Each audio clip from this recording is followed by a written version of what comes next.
তারিখটি ছিল 22শে এপ্রিল আর দিনটি ছিল মঙ্গলবার। দুপুর 2:40 নাগাদ ভারতের বেশ কয়েকটি রাজ্য থেকে প্রায় 2000-এর মতো ট্যুরিস্ট কাশ্মীরের পেহেলগ্রামে ঘুরতে এসেছিল। বেশিরভাগ ট্যুরিস্ট খোলা মাঠের মধ্যে দাঁড়িয়েছিল আর বেশ কিছু ট্যুরিস্ট সেখানে থাকা দোকানের বাইরে লাগানো চেয়ারের মধ্যে বসেছিল। ঠিক সেই সময় সেনাবাহিনীর ড্রেস পরা, মুখে কালো কাপড় দেওয়া বেশ কয়েকটি টেররিস্ট জঙ্গল থেকে বেরিয়ে আসে। এরপর সেখানে উপস্থিত পর্যটকদের নাম জিজ্ঞাসা করা হয়, প্যান্ট খুলে গোপনাঙ্গ চেক করা হয়, তারপর বেছে বেছে প্রাপ্তবয়স্ক হিন্দু পুরুষদেরকে গুলি মেরে হত্যা করা হয়। তবে ইতিমধ্যে আপনারা হয়তো খবর পেয়ে গিয়েছেন যে এই সকল হিন্দুদের মাঝে একজন কাশ্মীরি মুসলিমকেও 3টি গুলি মেরে হত্যা করা হয়েছে।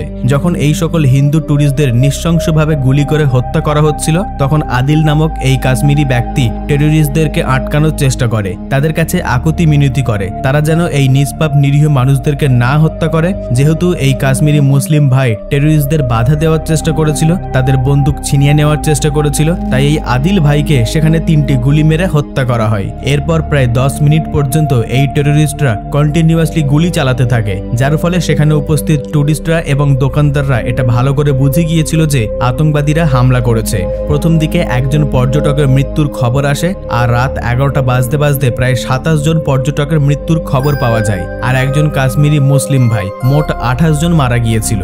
কষ্ট যখন চরম সীমায় পৌঁছে যায় তখন মানুষ পাথর হয়ে যায়। মৃত স্বামীর পাশে বসে থাকা এই ছবিটা আমাদের সামনে কিছুটা এই রকমই চিত্র ফুটিয়ে তুলেছে।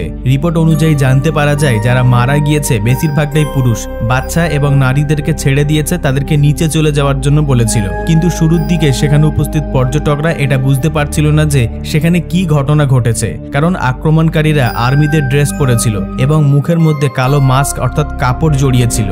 এখন প্রশ্ন হলো, কাশ্মীরে এইরূপ ভয়াবহ হামলার পিছনে কি কোনো পরিকল্পনা আছে? আর এই হামলাতে কারা বেশি লাভবান হয়েছে বা কাদের ক্ষতি হয়েছে? চলুন এ বিষয়ে আপনাদেরকে 2 ধরনের থিওরি দিয়ে বোঝানোর চেষ্টা করছি। তবে এই ভিডিওর মাধ্যমে আমরা এটাও জানবো যে এই টেররিস্টরা আক্রমণ করার জন্য 22শে এপ্রিল দিনটা কেন চুজ করেছিল। প্রথমত আপনাদেরকে বলে দিই, আমেরিকান উপরাষ্ট্রপতি ভারত পরিদর্শনে এসেছিল আর সেই সময় ভারতের উপর আক্রমণ হয়েছে। ঠিক একই রকম ভাবে 22শে মার্চ 2000 সালে আমেরিকার রাষ্ট্রপতি বিল ক্লিন্টন ভারতে এসেছিল আর সেই সময় অমরনাথ জেলা ছাত্রী সিংপুরে আতঙ্কবাদীরা হামলা করেছিল আর সেই আক্রমণে প্রায় 35 জনের মতো শিখ মারা গিয়েছিল। কাশ্মীরে এটা প্রথমবার ছিল যখন আতঙ্কবাদীরা শিখদেরকে টার্গেট করেছিল। এটার পিছনে থাকা একটা থিওরি থেকে বলা যেতে পারে যে আমেরিকার উপরাষ্ট্রপতির ভ্রমণে সিকিউরিটি প্রোটোকল থাকে। তিনি আসার আগে 2টি C-17 গ্লোবাল মাস্টার প্লেন চলে এসেছিল। আমেরিকার এজেন্সিরা এখানে ডেরা জমিয়েছিল, ইন্টেলিজেন্স অ্যাক্টিভেট ছিল। এত কিছুর পরেও আতঙ্কবাদীরা কাশ্মীরে হামলা করে সকলের কাছে এটা তুলে ধরার চেষ্টা করেছে যে আমরা যে কোনো সময় যে কোনো পরিস্থিতিতে যা খুশি করতে পারি, আর এটাতে আমেরিকার চোখে ইন্ডিয়ার ছবি খারাপ হতে পারে। আর দ্বিতীয় থিওরি, তার PM মোদি সৌদি আরবের সফরের সঙ্গে যুক্ত রয়েছে।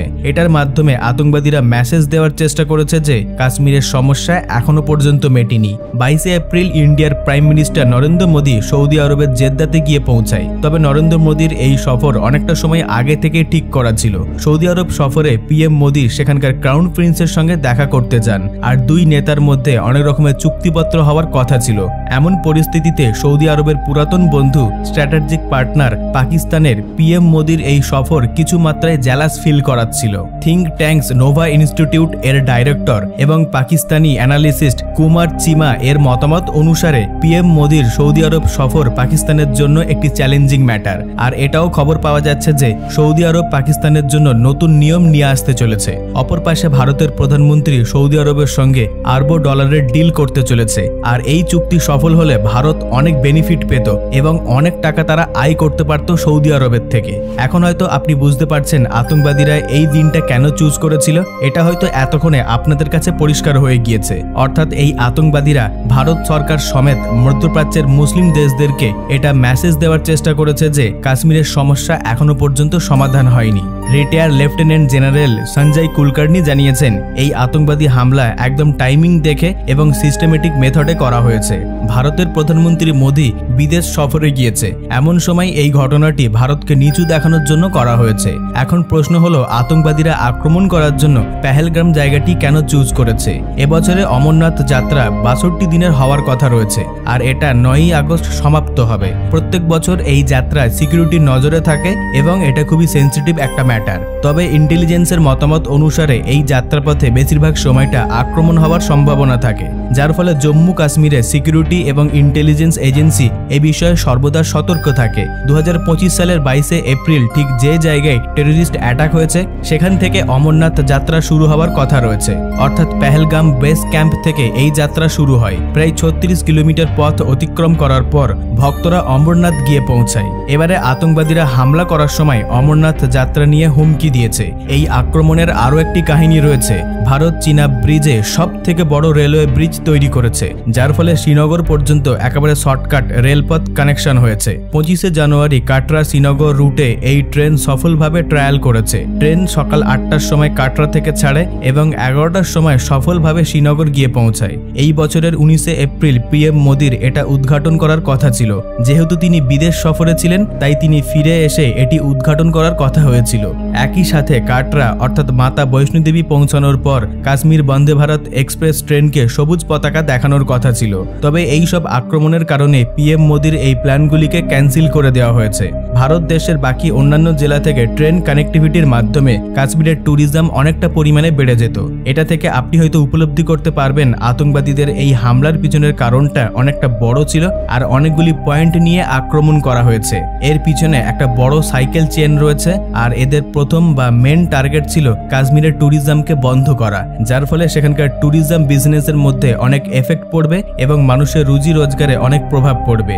আর যখন তারা বেরোজগার হয়ে পড়বে তখন অর্থ উপার্জনের জন্য তারা বাধ্য হয়ে আতঙ্কবাদীদের সঙ্গে যোগদান করবে। তবে এখানে আরও একটি প্রশ্ন রয়েছে, পাকিস্তানের সেনা চিফ অনেকটা আগে কি এই আতঙ্কবাদী হামলার কোনো ইঙ্গিত দিয়েছিল? পাকিস্তানের সেনা চিফ ওয়াসিম মুনিরকে কয়েক সপ্তাহ আগে হিন্দু মুসলিমদের মধ্যে বিবাদ তৈরি করার মতো কথাবার্তা বলতে দেখা গিয়েছে আর কাশ্মীরকে পাকিস্তানের গলার কাঁটা বলেছিল।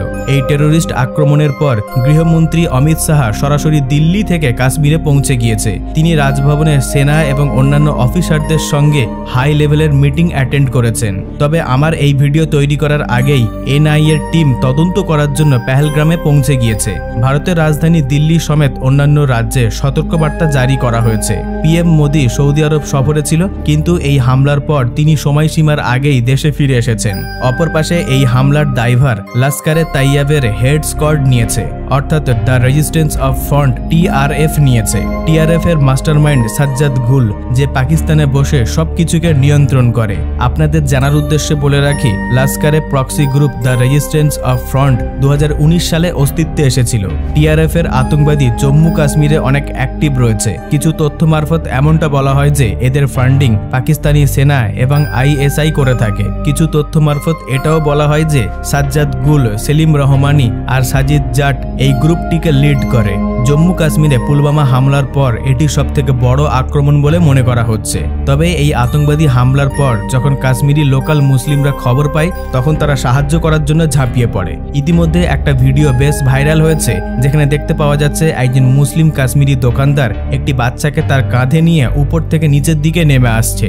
এছাড়াও গোটা কাশ্মীর আজ পথে নেমেছে আতঙ্কবাদীদের শাস্তির জন্য।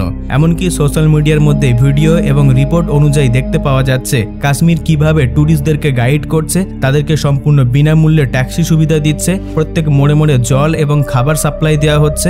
আর ভিডিওর প্রথমেই আপনাদেরকে বলেছিলাম একজন কাশ্মীরি মুসলিম ভাই এই সকল পর্যটকদের বাঁচানোর জন্য আতঙ্কবাদীদের সামনে বাধা দিতে গিয়ে প্রাণ হারিয়েছে। তবে কাশ্মীরে এই আতঙ্কবাদী হামলার ঘটনা নিয়ে কোনো রকম খারাপ মন্তব্য ছাড়া আপনার কি যুক্তি বা মতামত রয়েছে নিচে কমেন্টে অবশ্যই জানাবেন। বাকি এই তথ্যপূর্ণ ভিডিওটিকে লাইক দিয়ে সকলের সঙ্গে শেয়ার করে দেবেন। আর আপনাদের মধ্যে যদি কেউ নতুন দর্শক হয়ে থাকেন তাহলে এই রকমই প্রত্যেকটি নিত্য নতুন আপডেট সবার আগে পাওয়ার জন্য সাবস্ক্রাইব করে আমাদের পাশে থাকবেন।